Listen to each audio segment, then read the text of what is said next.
This is Brian from ScreenFiles.com with Postmortem. The movie I'm talking about today is the 1981 sci-fi horror movie Galaxy of Terror. Galaxy of Terror, like a lot of movies at that time, were directly inspired by Ridley Scott's Alien, a movie that literally defined the sci-fi horror genre. And it's hard to fault that movie.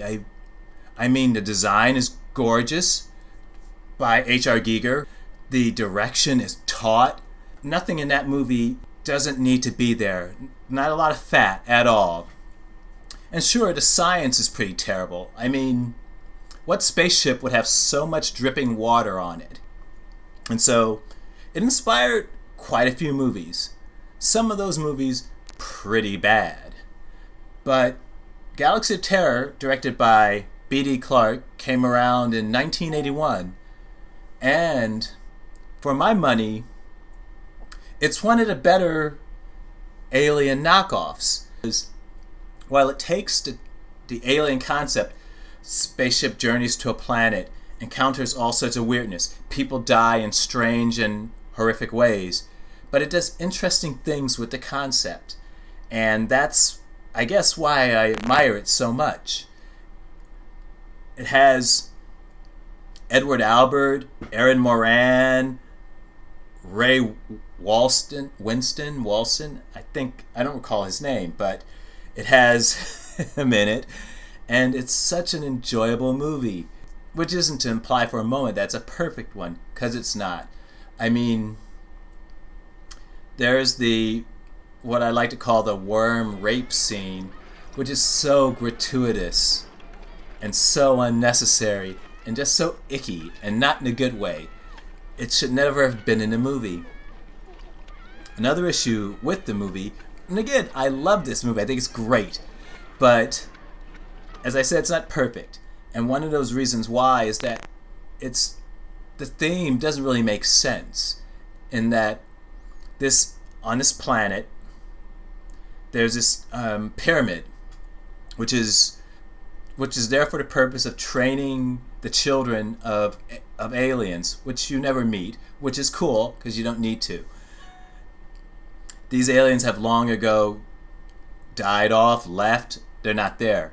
And so it's used by this being known as the Planet Master of Xerxes to pass on his abilities. I assume that's where he got his abilities in the first place. Doesn't tell you that, but it would make sense. And after a certain amount of time, it could be hundreds of years, the movie doesn't tell you, there needs to be a new planet master of Xerxes chosen, and he gets together a group of individuals, and they, for some pretext, go to this planet, and they enter the pyramid, and they're made to face their greatest fears. And the survivor typically becomes Planet Master. It's a great concept. The only problem is, though, the movie doesn't flesh this idea out at all. So, how does the Planet Master keep the galaxy together? This is mentioned at the beginning of the movie, and again at the end. But you don't know how that works, because the movie doesn't tell you, which is partly why it's a great movie. Again, love this movie, but it's also frustrating as hell because it doesn't tell you why. And for them to have done this, it must be repeated, would help the movie become its own thing, which is what it needs to do. And it partially succeeds, not nearly as much as I would like, but it kind of gets there and fits and starts. But why there's even a Planet Master of Xerxes would be a nice place to let viewers in on this. What's going on that this person is even required to keep the galaxy stable? Is there a federation of planets? Is he some type of dictator that without his presence the galaxy falls into anarchy? It'd be nice to know. Actually, the episode reminds me somewhat of the Space 1999 episode, The Dorcons, in which the Archon keeps order and balance over over their empire, and there's like a feud over who should.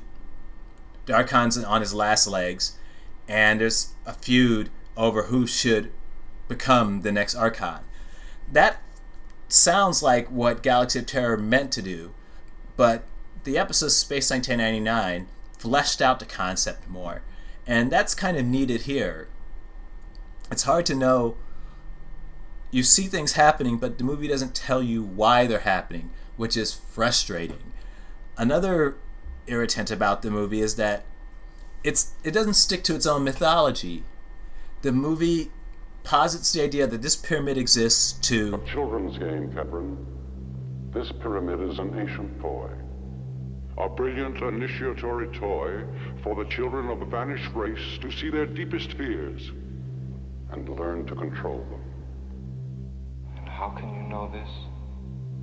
This is where I became master. It doesn't make any sense how these fears work. I mean, let's look at the rape scene, which again is icky and so not necessary and shouldn't have been done. The actress who did it, I mean, she's a trooper. She goes, pardon a pun, balls out. She really does give her damnness. She acts really well, but the fact that she had to, in such an unnecessary and gratuitous scene, is kind of upsetting. Not in a good way either. But back to what the contradiction of one of the many contradictions, in fact, of the movie. She had a fear of worms. There was nothing around. Nothing at all. Except these damn wormholes. I hate worms. And that there was an earlier expedition to this planet. I assume the Planet Master was trying to determine to have a replacement chosen, and so the second ship had come to as a rescue mission. And so they were dead. The first expedition was dead. And so they came upon the pyramid exploring. They found, I believe, a human arm or some such thing. And she expresses disgust because the arm is covered with maggots. I can see that. Maggots aren't the most appealing thing to look at, particularly crawling around a severed arm. Now keep in mind, there are no flies on this planet that we've seen. So how you get maggots, which are larval flies, literally makes no sense at all. But let's roll with it. Let's say they're alien worms. She expressed disgust at seeing them. That's not a fear necessarily. In a sense, I don't find maggots particularly appealing either, but I don't fear maggots. And how would she have possibly have faced that fear? I mean, one of these maggots turns to a giant caterpillar monster and starts ravaging her. Yes, I said that. Damn it, I hate that word, but I said it anyway. Starts ravaging her. How do you face that? I mean, do you deny it's happening? Or do you do what she did, was scream and panic? Which makes sense. So the movie gets away from its own core concept. And she was no longer facing her fear. She was being raped by a giant worm. It's an absurd, ridiculous scene. And it makes no sense. There's another example of this breakdown in writing, which is what it is. The movie's doesn't even square with its own central concept.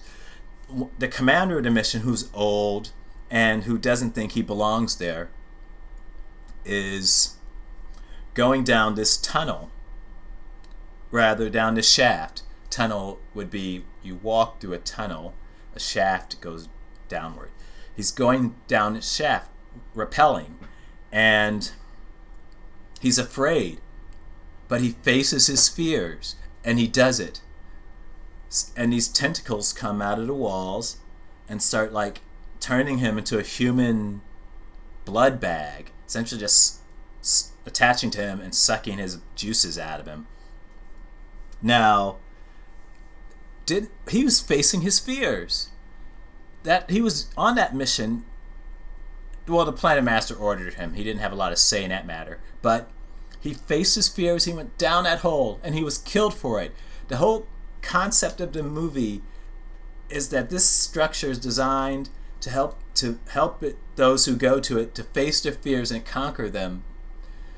Is thrown out the window in that instance because he's facing his fears and he's doing his damnedest, and it goes, pardon my French, fuck you, I'm gonna kill you anyway. It really doesn't jibe with that. I mean, it doesn't fit the concept at all. Another of these issues, because there are plenty of them, is towards the end when Edward Albert's character, I want to say his name was Hunter or some such name that it's clearly not a very good name and just tells you too much about the person. He's fighting the Planet Master, and he displays abilities far beyond those of mortal men. Certainly far beyond those of the rest of the crew. And see, that's the thing. He's not facing his fears. He's just fighting, which they were doing, but just not very successfully. And he's like leaping through the air, flipping. Actually, I thought it was a very cool scene, but a problematic scene, because why did he have all these seemingly enhanced abilities and no one else did? I mean, they could have certainly used the flipping and the jumping around and so on. It would have made sense and it would have been consistent. But Edward Albert was clearly the hero of this movie, and he benefited accordingly. As I said, Galaxy of Terror is not a bad movie. In fact, it's on the verge of greatness sometimes. But inconsistencies, such as the writing and those instances I mentioned, truly stop it from being great. I honestly think this movie could have in some ways rivaled Alien in terms of just the way it was received by the general public. Sure, it's a knockoff, but it makes enough new ground that it could have been a truly awesome movie. But it failed, and it failed because it was mainly written inconsistently. I wouldn't even say bad, but just inconsistently. So rules that apply for one character don't apply to another character. One character seems to be able to do the fantastic, another character not so much. And that's a real pity, because Galaxy of Terror is, for my money, a great movie. Enjoyable, fascinating, interesting for what you get. I mean, the characters are not much more than outlines, frankly, but they're interesting outlines, and you can see how this could have been so much more than it is. This is Brian from ScreenFiles.com with Postmortem and Galaxy of Terror. Check it out sometimes.